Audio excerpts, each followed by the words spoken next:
ईश्वर का मदद से ब्लेसिंग है कि हम लोग के लिए केमिकल फर्टिलाइज़र वो सब चलाने के लिए ज़रूरत ही नहीं पड़ती खेती बाड़ी करने के लिए। इंडिया छोड़ो बाहर में भी बेचे है, यूके दुबई में भी हम लोग का नागालैंड का सामान क्रॉप जो है वो जाना शुरू हो रहा है। सिर्फ नागालैंड में आपको 20 to 25 वेराइटी ऑफ राजमा मिल जाएंगे। स्वीट क्यूकम्बर खाने में ना बहुत टेस्ट होता है और पानी बहुत होते हैं।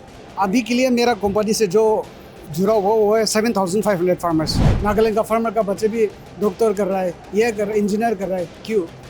ये इम्प्रूव हुआ है। भारत का उत्तर पूर्वी राज्य नागालैंड जो अपनी जैव विविधता के लिए एक अलग ही पहचान रखता है। वहाँ पर के जो किसान हैं वो खेती में अमूमन जो रासायनिक खाद है, कीटनाशक, उनका इस्तेमाल नहीं करते हैं। ये प्रकृति की देन भी उनके लिए कही जा सकती है।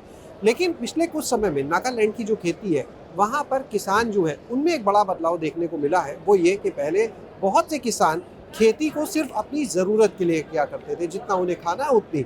लेकिन अब वहाँ के किसान खेती को एक व्यापार के रूप में बड़े स्तर पर देखने लगे हैं। और ये कैसे हुआ, आज हम जानेंगे। हमारे साथ में हुका है जो नागालैंड से आते हैं और एक ऐसी कंपनी से, एक ऐसी संस्था से जुड़े हैं जो किसानों को जोड़कर उनके समूह बनाकर एफपीसी बनाने में उनकी मदद करती है। हुका, बहुत बहुत स्वागत है आज आपका हमारे साथ गांव जंक्शन चैनल पर। थैंक यू आप लोग का टीम हम लोग को कवर करने के लिए। और सबसे पहले आप अपने बारे में अपना एक इंट्रोडक्शन, अपना एक परिचय हम चाहेंगे हमारे दर्शकों को दीजिए। मेरा नाम हुका सुमी है और मैं एक कंपनी रिप्रेजेंट करती हूँ, वो है कोल्क centre of learning knowledge and services. और हम लोग क्या करते हैं कि हम लोग फार्मर्स एफपीओ एफपीसी प्रमोशन करते हैं। और हम लोग का प्रेजेंस है अरुणाचल में करते हैं, मेघालय में करते हैं और नागालैंड में भी करते हैं। हुका, ये बताइए कि नागालैंड जो है वहाँ का ऐसा वातावरण है, जलवायु है, मिट्टी है कि केमिकल वाली खाद, इन चीज़ों की ज़रूरत ही नहीं पड़ती है। प्राकृतिक खेती के लिए तो बहुत अच्छी जगह है, पहले से ही हो रही है। हाँ, हम लोग का तो ईश्वर का मदद से वो ब्लेसिंग है कि हम लोग के लिए केमिकल फर्टिलाइज़र वो सब चलाने के लिए ज़रूरत ही नहीं पड़ती खेती बाड़ी करने के लिए।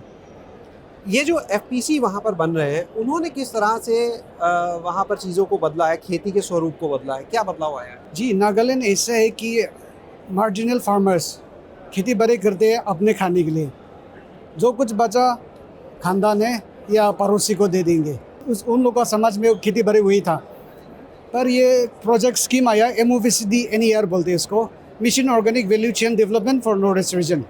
ये ministry of agriculture and farmers welfare का है और नागालैंड में डिपार्टमेंट ऑफ एग्रीकल्चर की थ्रू से ये प्रोजेक्ट इम्प्लीमेंट करते हैं। तो वो स्कीम आने के बाद फार्मर्स लोग को अभी समझ में आने लगा है कि खेती बाड़ी में पैसा है। तो पहला होता था 1 MT 2 MT ले लो एक गांव में, अभी प्रोडक्शन हो रहा है 100 100 MT 200 MT एक विलेज में। तो ये मीट्रिक टन। हाँ, मीट्रिक टन। तो ये स्कीम के बाद फार्मर्स को समझ में आने लगा कि इसमें खेती बाड़ी में पैसा है। तो किस तरह से ये बदलाव हुआ वहाँ पर, ये बताया आपने, स्कीम आ गई, ठीक है, अब लोग करने लगे। तो जो खेती है, जो वहाँ पर फसलें हैं, उनमें भी क्या कोई बदलाव हुआ? जो पहले कॉमर्शियली नहीं होती थी वो होने लगी हो, ऐसा कुछ? हाँ, कमर्शियली तो होते ही नहीं थे पहले तो, पर अभी तो कमर्शियली बहुत होने लगे हैं। हम लोग इंडिया छोड़ो बाहर में भी बेचे है, यूके और दुबई में भी हम लोग का नागालैंड का सामान क्रॉप जो है वो जाना शुरू हो रहा है। तो वो तो बहुत प्रोग्रेस बहुत अच्छा है। क्या क्या फसलें हैं जो आप लोग जो वहाँ पर एफपीसी है, मुख्य रूप से किन फसलों को कर रहे हैं, फल या कृषि वाली? अदरक, हल्दी और राजमा होगा, मकई। राजमा तो कहते हैं कि नागालैंड में बहुत ज़्यादा वैरायटी मिलती है। हाँ, नागालैंड में ना, सिर्फ नागालैंड में आपको 20 to 25 वेराइटी ऑफ राजमा मिल जाएंगे। और क्या क्या आप लोग वहाँ पे क्रॉप्स में ले रहे हैं? और ले लो मिलेट, जॉब स्टीयर्स होगा। मिलेट्स में क्या क्या कर रहे हैं? एक तो फॉक्सटेल मिलेट नॉर्मल हो गया, एक है स्टिकी फॉक्सटेल मिलेट, उसमें बहुत फोकस कर रहा है। पाइनएप्पल, हॉर्टिकल्चर भी बहुत है, एवोकाडो मिल जाएगा। कुकम्बर एक बड़ा फेमस है। हाँ, जीआई टैग भी है उसका। हाँ, GI टैग है। नागालैंड का GI टैग क्रॉप है Naga king chilli, sweet cucumber और एक तमारिलो, इसको ट्री टोमेटो भी बोलते हैं। तो ये तीनों प्रोडक्ट तो बहुत अच्छे से चल रहा है अभी। कुकम्बर यानी इस खीरे की क्या खासियत होती है? देखो, वो खाने में ना बहुत टेस्ट होता है और पानी बहुत होते हैं। अब खाने से ना आपको पता भी नहीं चलेगा कि आप क्यूकम्बर खा रहा है। जैसे आप लोग क्या करें, पूरे नागालैंड में तो बहुत होंगे, जिन लोगों से आप जुड़े हो, कितने फार्मर्स हैं जो अब जुड़े एफपीसी से अलग अलग? अभी के लिए मेरा कंपनी से जो जुड़ा हुआ वो है 7,500 फार्मर्स। एफपीसी या एफपीओ जो है, उनका एक बड़ा काम ये होता है, उसके पीछे जो मंशा रही वो ये कि वो अब प्रोसेसिंग की तरफ भी आए, तो क्या आप लोग उस पर भी काम कर रहे हैं, प्रोसेसिंग पे? हाँ देखो, प्रोडक्शन हम लोग फार्मर्स को बता रहे हैं कि प्रोडक्शन ज़्यादा होना चाहिए, पर हम सब फार्मर्स को नॉलेज नहीं है कि इसको प्रोसेस करना है, इसको पैकेज करना है, उसको लेबलिंग करना है, इसको मार्केट करना है। तो उसके लिए वो सब हम लोग करते हैं as a service provider, as cause our presence is there. वो हम लोग का प्रेजेंस से ही उन लोगों का प्रोडक्ट जो है प्रोडक्शन तो कर लिया, पर उन लोगों को कैसे सॉर्ट करना है, कैसे ग्रेड करना है, तो वो सब पैकेजिंग, मार्केटिंग, लेबलिंग हम लोग सब करते हैं। तो अभी जो आपने बोला कि वहाँ के जो किसान हैं वो पहले से अपनी ज़रूरत के लिए किया करते थे खेती, तो अपना घर कैसे चलाते थे तब? बाकी खर्चे, बच्चों की पढ़ाई, रहना, बाकी बहुत से खर्चे होते हैं। नागा लोग तो बहुत ब्लेसिंग है कि सॉइल फर्टिलिटी बहुत हाई है, तो हम लोग बोलते हैं, नागा लोग बोलते हैं, पुराना फार्मर्स, एल्डर्स लोग बोलते हैं, हमें कुछ खरीदना नहीं है, बस नमक खरीदना है 10 रुपये का, पूरा हमारा घर में ही है, हमारा खेत में ही है। तो बाकी बच्चों की पढ़ाई के खर्चे? वो तो थोड़ा लकड़ी काटेंगे, पत्थर बिक्री करेंगे, कोई ऐसा हजारा जाएगा, कोई कभी ऐसा करके ही एजुकेशन तो हो गया है। तो फसल बेच के तो उनको एक अच्छी अर्निंग, एक अच्छी आमदनी हो रही होगी। हाँ, अभी तो बहुत इम्प्रूव है, इसलिए ये फार्मर का बेनिफिट हो रहा है, पर ये फार्मर एलोन का बेनिफिट नहीं है, क्योंकि इनका बच्चे लोग अभी पढ़ाई कहाँ कर रहे हैं, अभी दिल्ली, मुंबई में पढ़ाई कर रहे हैं, बेंगलोर में पढ़ाई कर रहे हैं, कैसा आमदनी से फ़ायदा हो के तो बाहर में जाके पढ़ाई करना सक रहा है। आजकल इंजीनियर, डॉक्टर कितना निकाल रहा है। एक फार्मर का बच्चा भी, नागालैंड का फार्मर का बच्चा भी डॉक्टर कर रहा है, इंजीनियर कर रहा है। क्यों?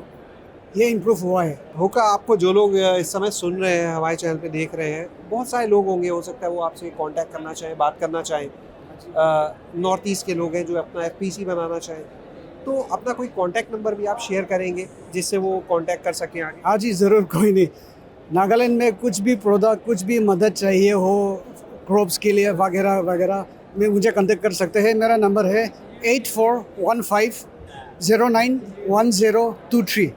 तो यानी ये कह सकते हैं कि किसान अलग अलग फार्मिंग करें, उससे अच्छा है कि वो आपस में जुड़ कर एक एफपीसी के रूप में, क्लस्टर के रूप में करें, ताकि प्रोडक्शन इतना ज़्यादा हो कि बाहर भेजकर एक अच्छी आमदनी भी वो कर सके। हाँ जी, एक ले लो, एक गांव में 2 MT निकाल लिया, कुछ 2 मेट्रिक टन निकाल लिया, उससे क्या हो सकता है? मार्केट कर नहीं पाएंगे 2 MT से, पर क्लस्टर कर लिया तो 500 फार्मर्स क्लस्टर करके उसका प्रोडक्शन करने से हम लोग अच्छे से मार्केट कर सकते हैं। हम लोग दिल्ली, मुंबई, हैदराबाद, बेंगलोर कहीं भी जाओ, हम लोग खुल के बोल सकते हैं कि हम लोग कितना मेट्रिक टन सप्लाई कर सकते हैं, तब बायर मिलते हैं। 1-2 मेट्रिक टन से तो मार्केट तो नहीं होते, तो वो तो हो रहा है। तो क्लस्टर ऑफ फार्मर्स बहुत इंपॉर्टेंट है, और अभी के लिए तो बहुत अच्छा इम्प्रूवमेंट हो रहा है। बहुत बहुत शुक्रिया हुका। तो आपने यहाँ पर आज हुका को सुना और जाना कि किस तरह से नागालैंड में जो किसान हैं उन्होंने अपने खेती के तौर तरीकों को किस तरह से बदला है। अब वो सिर्फ अपनी ज़रूरत के लिए खेती नहीं कर रहे, समूह में जुड़कर एफपीसी के माध्यम से वो बड़े स्तर पर खेती कर रहे हैं। गाँव से जब अधिक उत्पादन मिलने लगा तो अब हालात ये है कि यहाँ की जो फसलें हैं उनको निर्यात तक किया जा रहा है, और इसकी वजह से जो किसान हैं उनको भी एक बेहतर आमदनी हो पा रही है। शैलेश अरोरा, गाँव जंक्शन। गांव जंक्शन को सभी सोशल मीडिया प्लेटफॉर्म्स पर फॉलो करें। व्हाट्सएप चैनल और जीमेल आईडी पर भी संपर्क साध सकते हैं।